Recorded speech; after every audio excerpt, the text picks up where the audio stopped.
గాంధీ భవన్ వద్ద ఉద్రిక్త వాతావరణం నెలకొంది. బీజేపీ నేతలు గాంధీ భవన్ ముట్టడికి బయలుదేరారు. పోలీసులు వారిని అదుపులోకి తీసుకున్నారు. అయితే ఇవాళ ఉదయం బీజేపీ స్టేట్ ఆఫీసును యూత్ కాంగ్రెస్ నేతలు ముట్టడించిన సంగతి తెలిసిందే.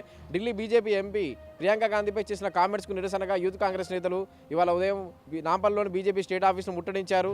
అయితే అక్కడ ఉద్రిక్త వాతావరణం నెలకొంది. అక్కడ యూత్ కాంగ్రెస్ నేతలు ముట్టడిలో బీజేపీ కార్యకర్త కూడా తలకు కూడా గాయమైంది. పోలీసులు పలువురు అదుపులోకి తీసుకున్నారు. ఈ ఘటనకు సంబంధించి బీజేపీ స్టేట్ ఆఫీసుపై జరిగిన దాడిని కేంద్ర మంత్రులు కిషన్ రెడ్డి, బండి సంజయ్ ఖండించారు. కాంగ్రెస్ గుండాలు బీజేపీ ఆఫీస్పై దాడి చేసేయని సరికాదంటూ వాళ్ళు మండిపడ్డారు. బీజేపీ ఎమ్మెల్యే రాయసింగ్ కూడా ఈ దాడిని ఖండించారు. బీజేపీ రాష్ట్ర ప్రధాన కార్యదర్శి కాసం వెంకటేశ్వర్లు కూడా ఈ దాడిని ఖండించారు. అయితే ఈ దాడి జరిగిన కొద్దిసేపటి తర్వాత బీజేపీ నేతలు ర్యాలీగా గాంధీ భవన్ వైపు వెళ్లారు.